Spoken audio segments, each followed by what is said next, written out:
ရွာတရွာကဒကမတယောက်ကနော်သူယောက်ျားနဲ့ရံဖြစ်စိတ်ဆိုးပြီးတော့နောက်နေ့မနေ့ရောက်တော့အဲ့ဒီရေမြောင်းကြီးတွေကိုခုံချပြီးတော့အဆုံးစီရင်တဲ့သူ့ကိုသူအံ့ဩစရာပို့ပြီးတော့အံ့ဩစရာကောင်းတာကသူမွေးထားတဲ့ကလေးပေါက်စလေး3ယောက်ပါတခါတည်းခေါ်သွားတယ်4ယောက်စလုံးသိတယ်နော်ဦးဇင်းတို့ရဲ့ရွာဘက်မှာတပန်းစိတ်ဆယ်ကြီးကနေပြီးတော့ရေတွေပေးဝေတဲ့ရေမြောင်းကြီးကဦးဇင်းတို့ရွာကနေဖြတ်သွားတာနော်အရှိတောင်အရှာမှာအကြီးဆုံးလို့ပြောတာပဲတပန်းစိတ်ဆယ်ကြီးဟိုတနေ့ကတောင်မှနော်အိမ်တွေကျောင်းတွေရွာတွေပြန်ပေါ်လာလို့လူတွေသွားကြည့်ကြတယ်ဆိုတာလေကျွန်းလှမှာနော်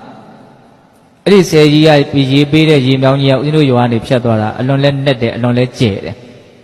အဲ့ဒါတနေ့မှာဦးဇင်းတို့ရွာနာကရွာတရွာကဒကမတယောက်ကနော်သူယောက်ျားနဲ့ရံဖြစ်စိတ်ဆိုးပြီးတော့နောက်နေ့မနေ့ရောက်တော့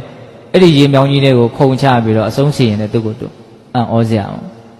ပို့ပြီးတော့အံ့ဩစရာကောင်းတာက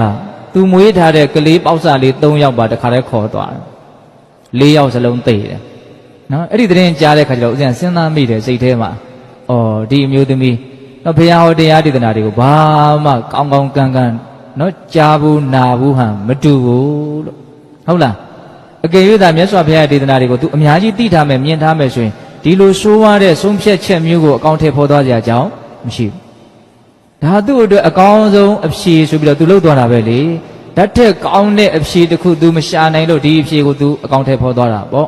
ဟုတ်တယ်မဟုတ်လားအဲ့ဒါပြောတာနော်လူတွေဆိုတာကိုသိတယ်လို့လုပ်နေကြတာကိုလုပ်တယ်လို့ဖြစ်နေကြတာဒါကြောင့်ကိုယ့်ရဲ့ဒီအလုပ်ဆိုတဲ့ကံတရားတွေကိုဖြောင့်မတ်အောင်မှန်ကန်အောင်အတိကိုဦးဇင်းတို့မြင်မအောင်ဘာလို့မလို့မြင့်တင်ရမယ်ဘယ်နည်းနဲ့မြင့်တင်မလို့ဘုရားရဲ့တရားဒေသနာတွေကိုလေ့လာလိုက်စားတဲ့နည်းနဲ့မြင့်တင်ရမယ်ဟုတ်လားဒါကြောင့်ဓမ္မစာပေတွေကိုတန်ဖိုးထားပြီးတော့လေ့လာဖတ်ရှုဖို့လိုသလိုတကယ့်ကိုဒေသနာတွေကိုအစစ်အမှန်ဟောထားတဲ့ဆရာတော်တွေရဲ့တရားတွေကိုလည်းဘာလို့ဖို့လိုတော့နာယူဖို့လိုတယ်ဟုတ်ပြီနော်ဒါကြောင့်နံပါတ်1တန်ဖိုးရှိတဲ့လူသားတစ်ယောက်တန်ဖိုးရှိတဲ့ယန္တပါဖြစ်လို့တဲ့ဆိုရင်ပြည့်စုံရမယ့်အည်အသွေးရှိထားရမယ့်အင်္ဂါရက်တွေပါလေသောတာစမြတ်စွာဘုရားရဲ့စကားကိုနားထောင်ခြင်း